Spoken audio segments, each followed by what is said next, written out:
Hello everyone, so welcome back. तो चलिए last lecture हम करने वाले हैं अभी कवर। ठीक है, तो मोल कॉन्सेप्ट अभी कवर कर लेंगे कंप्लीटली। बाकी जो डीपीपी के क्वेश्चन बचे हुए हैं और उसके लास्ट में कुछ पांच छह थोड़े डिफरेंट है, मतलब छोटे हैं क्वेश्चन, सॉल्व करने के लिए बहुत आसान है।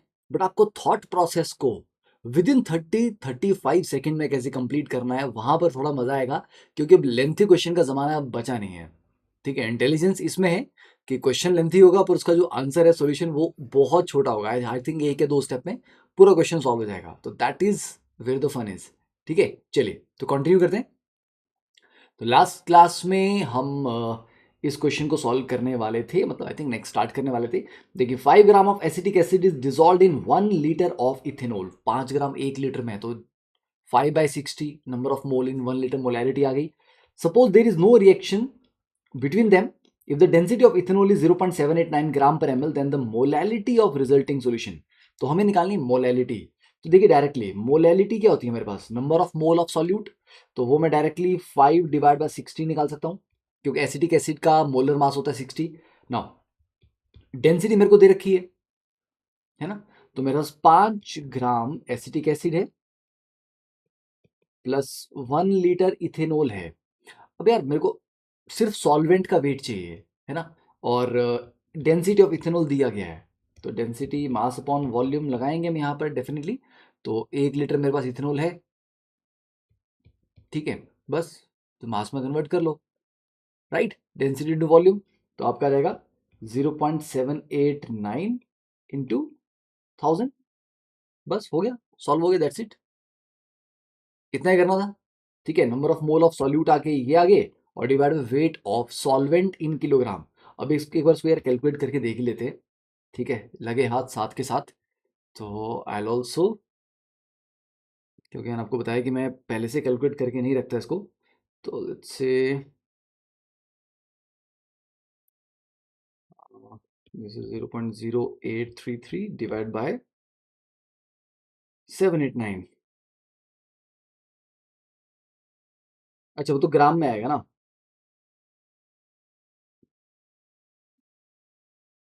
ओ 1 सेकेंड, 0.789 मल्टीप्लाई कुछ नहीं करना है। ठीक है, दिस ग्राम पर एम एल, तो 1000 ml का कितना हो जाएगा, 789 ग्राम। किलोग्राम में कन्वर्ट कर लेंगे 0.789। तो बस, तो डिवाइड बाय 0.789। तो इसको कैलकुलेट कर लेते हैं, 0.0833 डिवाइड बाय 0.789, दैट इज 0.105। ठीक है, तो 0.1056। तो आपको एक स्टेप में ही ये पूरा का पूरा लिख के डन करना था, है ना। मतलब कैलकुलेशन वाले पार्ट था, बाकी क्वेश्चन आई थिंक 30-35 सेकेंड में सॉल्व करने वाला था।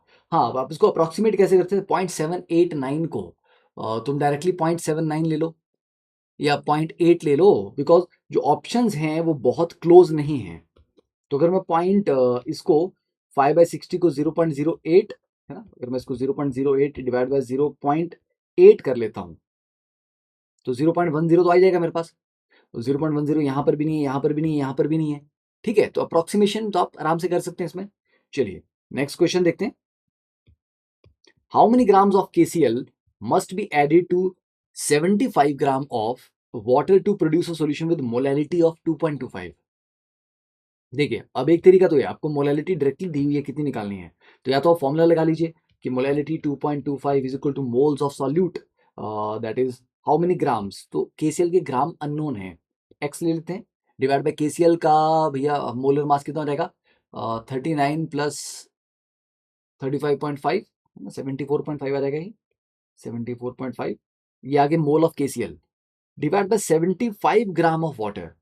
तो यार ये 75 ग्राम है, उसको तो किलोग्राम में कन्वर्ट करना पड़ेगा क्योंकि मोलैलिटी की बात है। तो 75 डिवाइड बाय 1000, ये कर लीजिए।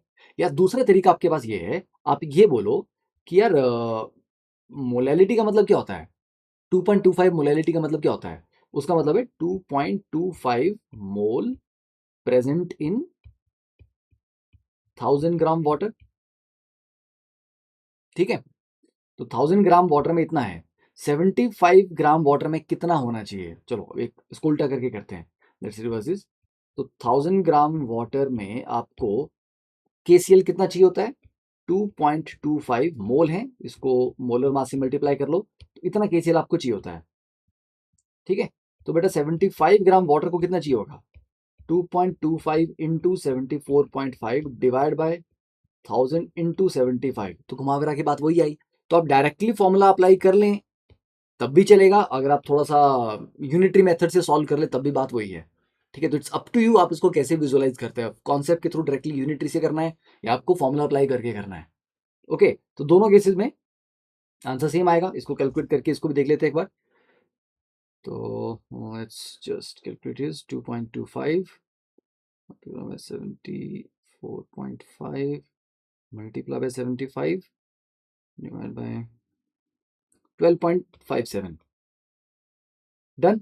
चलिए next question, x liters of carbon monoxide is present at STP, ठीक है, it is completely oxidize to carbon dioxide. तो बेटा कार्बन मोनोऑक्साइड को हाफ O2 लगता है और ये कन्वर्ट हो जाता है कार्बन डाइऑक्साइड में। ठीक है, और यहां पर हमारे को दिया गया इसके x लीटर्स हैं, तो x लीटर को कंप्लीटली कन्वर्ट करने के लिए एक मोल को आधा मोल O2 लगता है, तो इसको डेफिनेटली इसकी x/2 लीटर लगेंगे और यहाँ पर आपको x लीटर ही मिलेगा। तो वॉल्यूम ऑफ CO2 अगर 11.207 लीटर है STP पे, तो यार आपको कहा है ना मैंने, गैसेस के लिए अगर ये इसका एक मोल इसके हाफ मोल से कंबाइन करके CO2 का एक मोल देता है, तो उसका 1 लीटर उसके आधे लीटर से कंबाइन करके CO2 का 1 लीटर बनाएगा। तो जो इसकी मोलर रेशियो है वही आप वॉल्यूम में भी ले सकते हैं, है ना, इसके x लीटर इसके x/2 लीटर से कंबाइन करके इसके x लीटर देंगे।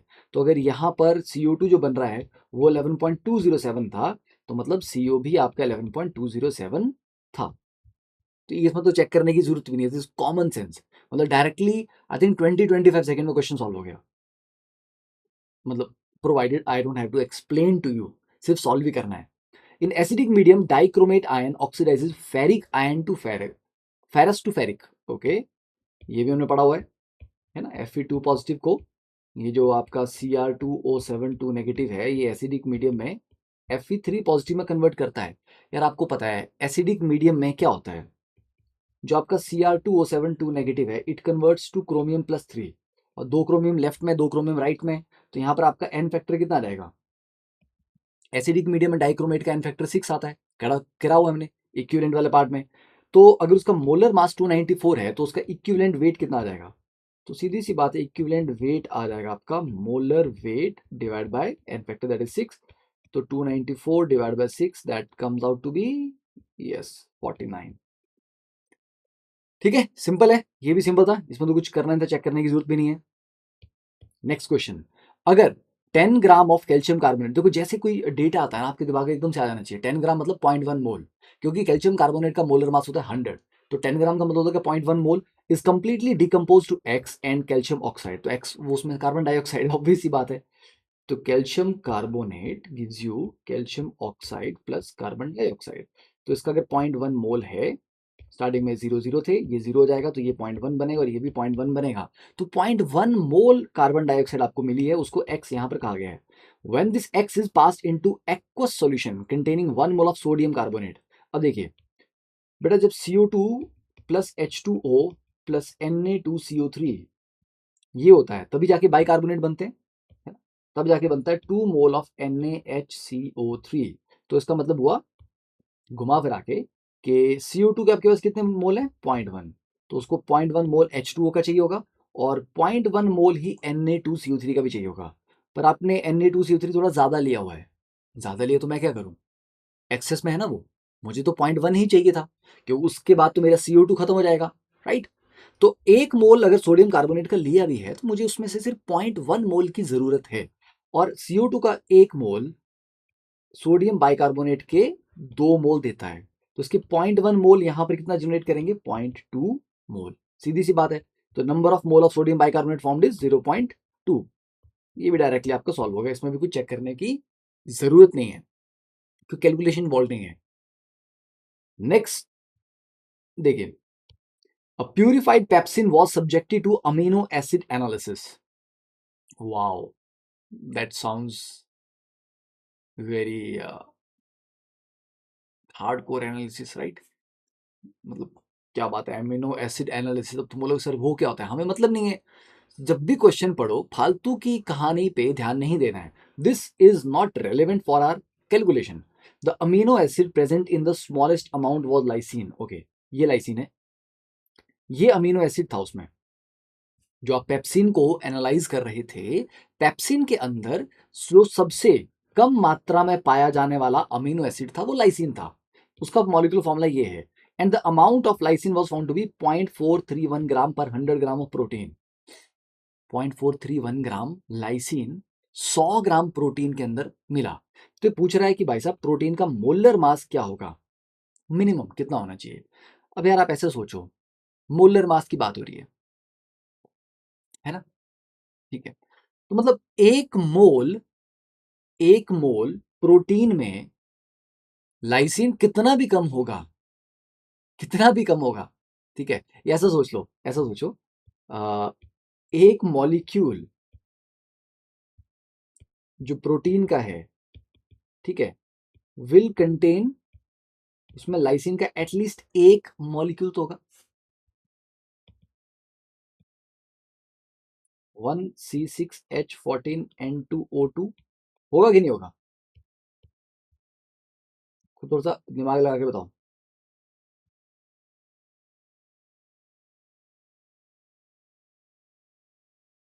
होगा ये, राइट. एक मॉलिक्यूल ऑफ प्रोटीन जो है, जो कि काफी बड़ा मॉलिक्यूल होता है, उसमें अगर हम बोले लाइसिन सबसे कम अमाउंट में, भैया सबसे कम भी है, एक यूनिट तो होना चाहिए ना. This is one molecule of lysine. One molecule से कम तो नहीं हो सकता, उससे कम तो हो ही नहीं सकता ना यार, कम से कम भी उतना तो होगा मिनिमम. तो बेटा इसका वेट कितना हो जाएगा, C6 का हो जाएगा आपका 72 प्लस 14 प्लस 28 प्लस 32, कितना आ रही है, आई थिंक 146, राइट. ठीक है, तो मतलब जो भी प्रोटीन का मास है उसमें यार 146 ग्राम तो हुआ है. ठीक है, तो इसके मोलर मास में, एक मोल प्रोटीन में कम से कम भी 146 ग्राम लाइसिन होना चाहिए. चलो अब ऐसा सॉल्व करते हैं इसको इसी के अकॉर्डिंग. तो 0.431 ग्राम है 100 ग्राम प्रोटीन में. ओके, तो अगर 0.431 ग्राम लाइसिन को एटलीस्ट 100 ग्राम प्रोटीन यहाँ पर कहा गया कि है, तो बेटा 416, सॉरी 416 गलत लिख रहा हूँ मैं, 146 ग्राम ऑफ लाइसिन के लिए प्रोटीन कितना होना चाहिए, 100 डिवाइड बाय 0.431 इंटू 146. चलिए इसको जरा सॉल्व करते हैं, थोड़ा सा कैलकुलेशन आ गया यहाँ पे अभी. डिवाइड बाय 0.431, बड़ी वैल्यू आने वाली है, 33,874.709. इसकी क्लोजेस्ट कौन सी वैल्यू है, out out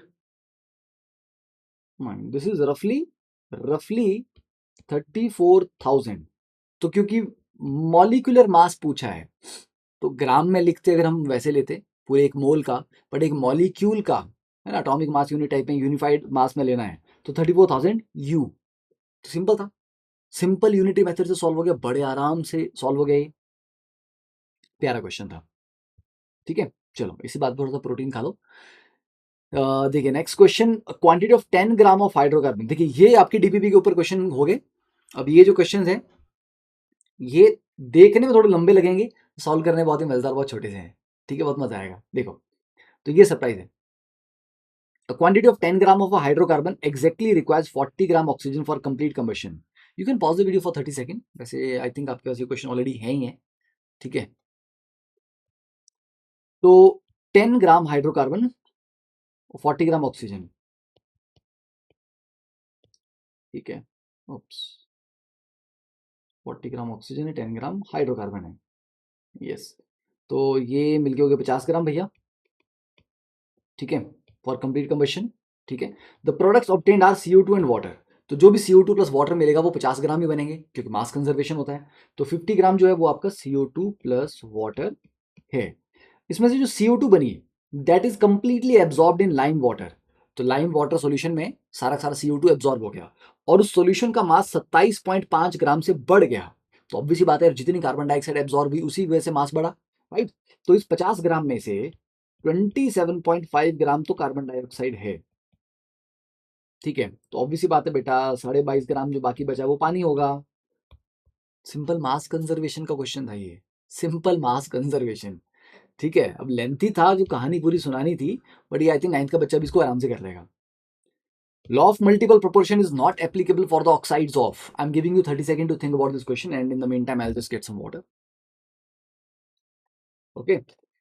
And if you do like this, these sessions, ठीक है, ये कोर्स आपको अगर अच्छा लग रहा है तो do share it with all your at least juniors, ठीक है, and friends as well.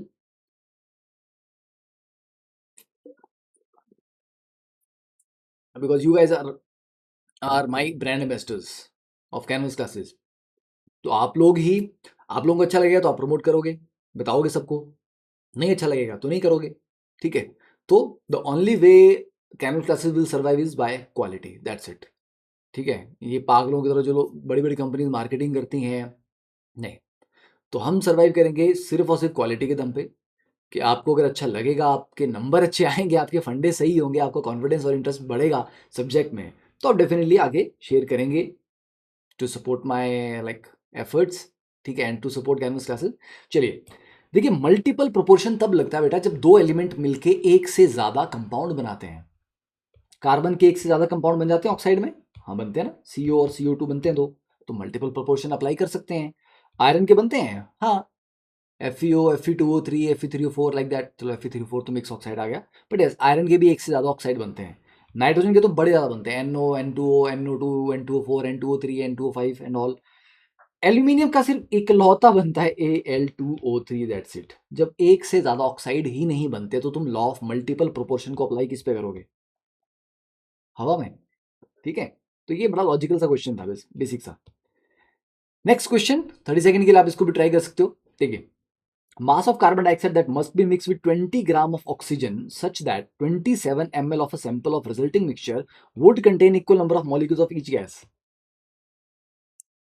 That's a question जो फालतू में लंबा घिसीटा गया। अब आप सोचो, मेरे पास एक कंटेनर है, इसमें कार्बन डाइऑक्साइड भी है और इसमें मेरे को थोड़ा सा ऑक्सीजन डालना है, राइट? ओके, यार इसका वॉल्यूम मैं 27 ml रखूं, 270 ml रखूं, 4000 ml रखूं, उससे क्या फर्क पड़ता है? अल्टीमेटली ये बोल रहा है कि अल्टीमेटली मिक्सचर में इक्वल नंबर ऑफ मॉलिक्यूल्स होने चाहिए। ठीक है, अब ऐसे एग्जांपल लो, ये कमरा है, इस कमरे में अगर मैं इतना छोटा सा भी एक सैंपल ऑफ एयर लेके उसको एनालाइज करता हूं, तो यार मतलब मैंने 27 ml एयर यहाँ से निकाली, उस एयर में कितना नाइट्रोजन है, कितना ऑक्सीजन है, कितना कार्बन डाइऑक्साइड और बाकी गैसेज है ना, उसकी कुछ वैल्यूज आएंगी। ओके, अब 27 की जगह मैं 4 लीटर एयर यहां से लेके बाहर एनालाइज करता हूं, यार परसेंटेज मेरा वही रहेगा ना यार। तो मैं 27 ml को एनालाइज करूं, 2.7 ml को एनालाइज करूं, उससे क्या फर्क पड़ता है? मिक्सचर तो होमोजीनियस होता है, तो छोटे से वॉल्यूम को या बड़े से वॉल्यूम को एनालाइज करूंगा, गैसेस का आपस में जो एक रेशियो है वो तो सेम रहेगा, है ना। तो वो बोल रहा है अगर इक्वल नंबर ऑफ मॉलिक्यूल्स हैं तो भाई साहब mole of CO2 must be equal to mole of O2। तो मोल ऑफ CO2 कितने हैं आपके पास? x ग्राम है ये, है ना, क्योंकि पूछा गया ना CO2 का मास कितना है, तो x gram CO2 divide by 44, और O2 आपको दिया गया 20 ग्राम, तो 20 डिवाइड बाय 32। तो यहाँ से x कितना आ जाएगा बच्चे, कैलकुलेट करिए जरा, 880 डिवाइड बाय 32, दैट इज 27.5 ग्राम। तो 27.5 ग्राम कार्बन डाइऑक्साइड आपको लेनी पड़ेगी, तब जाके दोनों के नंबर ऑफ मोल बराबर आएंगे। फिर तुम 27 ml एनालाइज करो या कितना भी ml एनालाइज करो। ठीक है, तो अगेन आई थिंक, तो ये मैं क्यों क्वेश्चन दे रहा हूँ, they are not lengthy question. ठीक है, पहले मेरे को थोड़ा माइंड में था कि मैं थोड़ा जे एडवांस के क्वेश्चन आपसे डिस्कस करूंगा, बट आई थॉट कि नहीं, it doesn't make sense, NEET के लिए तो बिल्कुल भी इट डजंट मेक सेंस। हाँ, फंडे में आपको मजा आएगा क्वेश्चन सॉल्व करने में, but that is not required, है ना। तो क्वेश्चन लंबा है बट सॉल्यूशन उसका छोटा है, तो ये आपको आदत पड़नी चाहिए, देखते समझ आ रहा है कि what is the nonsense part of the question, उस पर ध्यान नहीं देना है। How many grams of solute should be added in 100 gram of water to get a solution of density 1.2 and strength 5% weight by volume। Okay, तो मेरे को बोला है कि 5% वेट बाय वॉल्यूम है, how many grams of solute. ठीक है, तो एक तो यूनिटरी मेथड से आप कर सकते हो कि 5% वेट बाय वॉल्यूम का मतलब क्या होता है, इसका मतलब होता है 5 ग्राम सॉल्यूट इन 100 ml सॉल्यूशन। ठीक है, डन। ओके, ऐसे करना है, ऐसे भी करा देता हूं आपको। देखो, तो 100 ml सॉल्यूशन को 5 ग्राम चाहिए। ठीक है, तो 100 ml solution requires solute that is 5 ग्राम। तो बेटा ये जो आपको 100 ग्राम दिया है वाटर, तो वो 100 ग्राम वाटर में साथ में आप कितना ले रहे हो, ग्राम्स ऑफ सॉल्यूट कितना ले रहे हो, लेट्स से x, है ना। तो एक काम करते हैं, 100 प्लस एक्स बन गया, 100 प्लस एक्स ग्राम सॉल्यूशन आ गया। यस, मास ऑफ सॉल्यूशन आ गया। ठीक है, वॉल्यूम कितना आएगा इसका, मास अपॉन डेंसिटी, तो दिस डिवाइड बाय 1.2, ये आ गया आपका वॉल्यूम सॉल्यूशन का। ठीक है, तो मैं ये बोल सकता हूँ आपको कि this is the volume of the solution. तो 100 plus x divide bye 1.2 ml में कितना चाहिए होगा, 5 divide by 100 into 100 plus x divide bye 1.2। ठीक है, राइट। तो आई थिंक इससे ना खिचड़ी हो रही है। नहीं नहीं नहीं, इससे नहीं हो रहा, दूसरे तरीके से करते हैं, नॉर्मल। ठीक है, आई थिंक हो जाएगा इससे भी, बट आई थिंक मेरे को अभी वो वाला ज़्यादा अच्छे से क्लिक नहीं कर रहा है।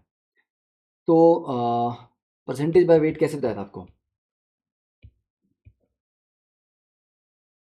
तो 5 is equal to weight of solute that is x,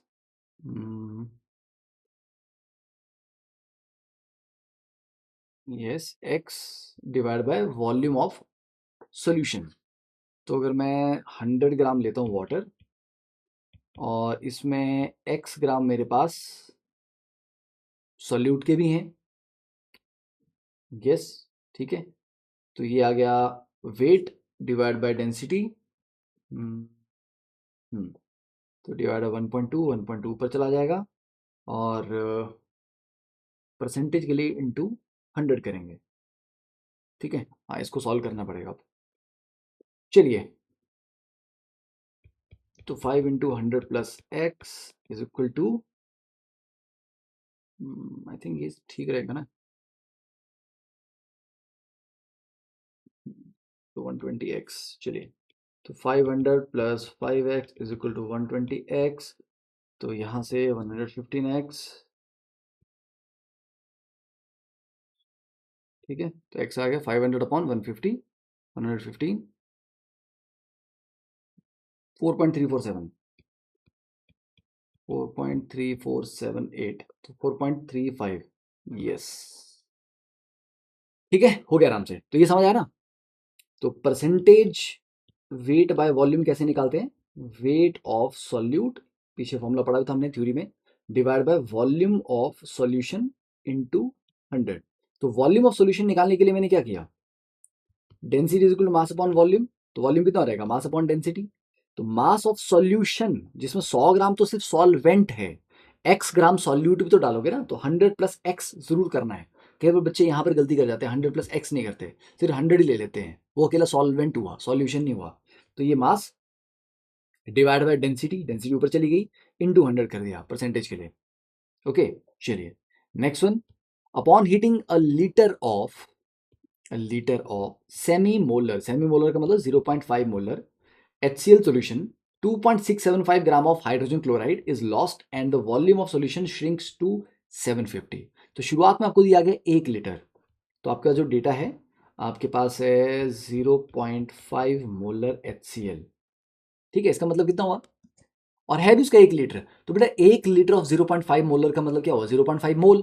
तो 0.5 मोल HCl का मतलब कितने ग्राम हुआ, HCl का होता है 36.5, 36.5, तो ये आ गया 18.25, तो मतलब 18.25 ग्राम HCl आपके पास था शुरुआत में 1000 ml सॉल्यूशन में। गर्म करने पे क्या हुआ, इसमें से 2.675 ग्राम उड़ गए, तो माइनस कर लो 2.675, ये बचे आपके पास 15.575 ग्राम HCl, और वो भी कितने में, 750 ml में। तो नई मोलैरिटी कितनी हो जाएगी, 15.575 डिवाइड बाय 36.5, नंबर ऑफ मोल निकाल लो, क्योंकि ये तो आपको वेट है ना, नंबर ऑफ मोल निकाल लो इसका। तो कैलकुलेट करके नंबर ऑफ मोल आ रहा है आपका 0.4267 डिवाइड बाय 750 ml को लीटर में लेंगे तो 0.750, तो दिस डिवाइड बाय 0.75 0.5689, तो 0.569 ले सकते हैं आप। Yes, A option. ठीक है, तो नो नॉनसेंस। तो ये देखते ही आपको क्लियर हो जाना चाहिए कि सेमी मोलर 1 लीटर का मतलब कितना हुआ, 0.5 मोल और मतलब इतने gram. Calculation is the all where you will be have to like spend some time. तो वो आपका कितना फास्ट हो सकता है ना, अब आपको उसके ऊपर मेहनत करनी है। थ्रू आउट तो नहीं, केमिस्ट्री में कैलकुलेशन आएगा आपको, बट यस, अब मोल कॉन्सेप्ट के बहुत ज़्यादा क्वेश्चन तो नहीं होते पेपर में, बट फिर भी कैलकुलेशन ओवरऑल थोड़ा फास्ट हो, थोड़ा अप्रॉक्सीमेशन वगैरह मेथड लगा के, ठीक है, कर सकते हो। ठीक है, mole fraction of solute in an aqueous solution of NaOH is 0.1। Mole fraction aqueous solution में 0.1 है, तो इसका मतलब हुआ कि 1 मोल सॉल्यूशन में 0.1 मोल NaOH है और बाकी का 0.9 मोल वाटर है, क्योंकि एक्वस सॉल्यूशन है, दो ही कंपोनेंट होंगे। If the specific gravity of solution is 1.4, specific gravity का मतलब क्या होता है, वाटर के रिस्पेक्ट में डेंसिटी की रेशियो। वाटर की डेंसिटी वैसे 1 होती है, density of the compound divide by density of water, ये होती है स्पेसिफिक ग्रेविटी।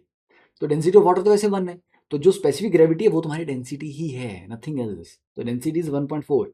मोलैरिटी पूछा गया है, देखिए तो ध्यान से, ये जो स्टेटमेंट है इसका मतलब क्या है, इसका मतलब है कि 1 मोल एक्वस सॉल्यूशन कंटेन्स, लिख के इसलिए बता रहा हूँ ताकि आपको प्रॉपर ग्रास्प करने में, प्रोसेस करने में आसान हो।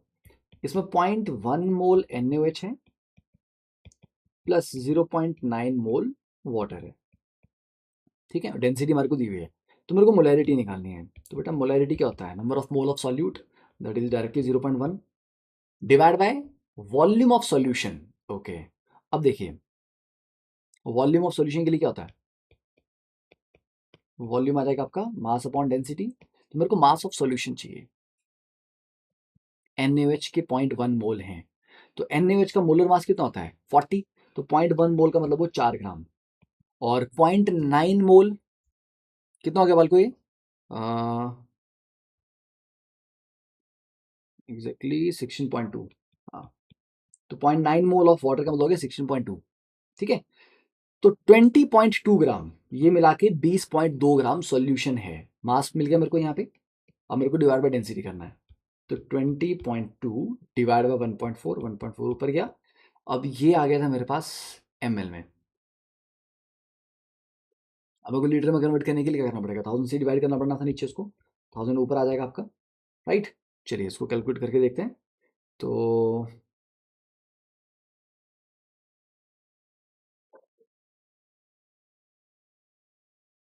6.93, यस, तो आंसर इज ए ऑप्शन। ठीक है, चलिए next one.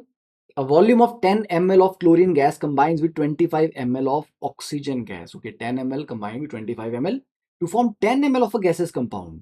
If all the volume are measured at the same pressure and the temperature, what is the molecular formula? It's very simple. देखिए Cl2 plus O2 gives you something.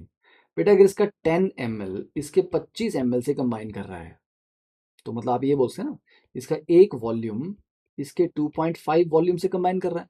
जो volume के combine करने की ratio होती है gases में, वही उनकी मोल की कंबाइन करने की रेशियो होती है। तो इसका Cl2 का एक मोल ऑक्सीजन के 2.5 दैट इज 5/2 मोल से कंबाइन करेगा, तो ऑब्वियसली बात है Cl2O5 ही बनेगा, क्योंकि अगेन 10 ml मिल रहा है आपको,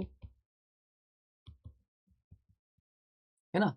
मतलब इसका 10 ml तो यहाँ पर भी 10 ml जनरेट करेगा, मतलब इसका एक मोल इसका यहाँ पर एक मोल जनरेट कर रहा है। तो अगर इसके एक मोल से यहाँ एक ही मोल बन रहा है, तो मतलब सारा सारा ऑक्सीजन उसी एक मोल में प्रेजेंट होगा, तो Cl2O5। It was plain common sense, ठीक है, nothing more.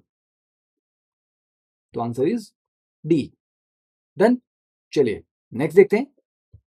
A compound contains 36% carbon by mass. Okay, percentage of by mass आपको बताया हुआ है, उस एलिमेंट का वेट अपॉन टोटल वेट, मतलब molar weight into 100 if each molecule contains 2 carbon, अगर एक मॉलिक्यूल में 2 कार्बन है तो number of mole of compound in its 10 ग्राम। 10 ग्राम में कितने मोल हुए? तो ये 10 ग्राम में कितने मोल हैं उसके लिए मेरे को 10 डिवाइडेड बाय मोलर मास करना पड़ेगा और वो मोलर मास मुझे निकालना पड़ेगा। तो देखिए परसेंटेज ऑफ कार्बन कितना है? 36। और एक मॉलिक्यूल में है कितने कार्बन? 2। तो 2 कार्बन का वेट कितना हो जाएगा? 24 ग्राम, मतलब मोलर वेट लेंगे ना, ठीक है। 24 डिवाइड बाय पूरे मॉलिक्यूल का कितना होगा? m into 100, right. तो यहां से आपका m कितना आ जाएगा भैया?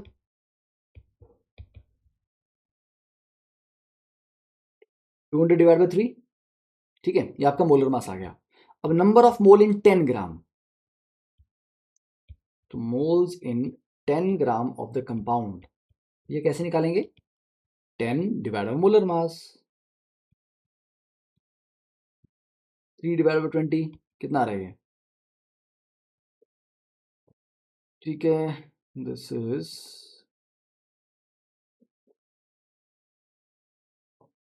यप 0.15, है ना। मतलब इसमें कोई अप्रोक्सीमेशन करने की जरूरत भी नहीं थी। डन। चलिए next one, the expansion of a mixture consisting of one volume of gas, sorry not expansion, explosion of a mixture containing one volume of a gas being studied and one volume of H2, साथ साथ में लिखते चलो, one volume of H2 plus कोई gas है X, yielded one volume water vapor। Gases के case में volume और नंबर ऑफ मोल पैरेलल चलते हैं, तो वन वॉल्यूम का मतलब वन मोल हुआ, and one volume of N2, ये इक्वेशन है, मोल में ये आएगी। अब बैलेंस करके क्या निकल रहा है, यहाँ पर एक ऑक्सीजन है और एक N2, तो X आपका N2O हुआ। सिंपल बैलेंस करना है मेरे को इक्वेशन को, ठीक है, ये हो गया। यस, तो दैट इज डन। तो आई होप कि आपको मोल कॉन्सेप्ट में थोड़ा सा कॉन्फिडेंस आपका इंप्रूव हुआ होगा, because this course is not designed to take you deep into the mole concept के है ना, H22 वाला पार्ट करें, ओलियम वाला पार्ट करें, टाइट्रेशन करें, वो नीट के पर्सपेक्टिव से इंपॉर्टेंट नहीं होती हैं। और अगर होती भी हैं, टॉप रैंक के लिए बात अगर हम करते हैं तो वो हम तब करते हैं जब हम फुल ईयर कोर्स कर रहे हैं, राइट। तो this course is definitely going to help you in your NEET exam, ठीक है। शॉर्ट है बट इट्स नॉट अ 30 या 45 डेज का क्रैश कोर्स नहीं है, उससे लंबा ही है। तो आपको sufficient amount of theory plus sufficient amount of problem practice यहाँ पर मिल रहा है, ठीक है। तो इसके साथ आप थोड़ा 10-12 क्वेश्चन एक्स्ट्रा कर अपने लेवल पे सॉल्व एग्जाम्पल भी कर लोगे। कुछ प्रीवियस ईयर के क्वेश्चन आपने वैसे भी बहुत सारे प्रैक्टिस कर रखे होते हैं, इसलिए उनको मैंने बहुत इंक्लूड नहीं किया हो। कुछ तो मिल जाएंगे आपको इसके बीच में, प्रीवियस ईयर वाले भी हैं बट बहुत ज़्यादा नहीं, ओके। तो चलिए आई होप कि आपको अच्छा लगा हो। नाउ इसके बाद kindly share the word, and जहाँ पर भी आप शेयर करें हैशटैग कैनवस क्लासेस ज़रूर करें, ठीक है। And do tell students about the Canvas classes YouTube channel, and ठीक है, डू गिव मी फीडबैक आपको और क्या क्या इंप्रूवमेंट इसमें लग रहा है होनी चाहिए, so that I can further improve the course, okay. चलिए, तो see you in the next chapter. अब इसका करेंगे एटॉमिक स्ट्रक्चर।